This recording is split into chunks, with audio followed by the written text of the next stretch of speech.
আসসালামু আলাইকুম। মোৰ নাম আতিকুল ইছলাম আৰু আপোনালোকে চাই আছে আমাৰ YouTube channel travel with Atikul blog.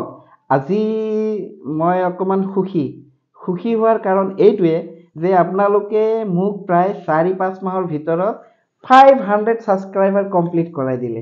চ' দিল চে শুক্ৰিয়া। এনেকৈ সহায় কৰক আৰু ভিডিঅ'বোৰ আপোনালোকে বহুত ভালকৈ কমেণ্ট কৰিছে, মৰম কৰিছে আৰু শ্বেয়াৰো কৰিছে কিছুমান ভিডিঅ'টো বহুত ভাল লাগিছে। এতিয়া মোৰ আজিৰ ডেটত প্ৰায় 510 ছাবস্ক্ৰাইবাৰ হৈ গ'ল, বহুত ভাল লাগিছে।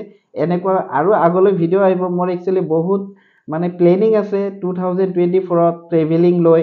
মই শ্বিলং যাম, প্লাছ অৰুণাচল যোৱাৰো প্লেনিং আছে লং ৰাইডৰ কাৰণে, আৰু দাৰ্জিলিং যাম। চ' বহুত কিছুমান মোৰ প্লেনিং আছে। লাহে লাহে গোটেইখিনি আহিব আৰু মোৰ কিছুমান যোগাৰ কৰিব লগা আছে, সেইখিনি যোগাৰো আহি আছে। তো দিল চে শুক্ৰিয়া আপোনালোকে মোক ইমান মৰম দিয়াৰ কাৰণে। Thank U.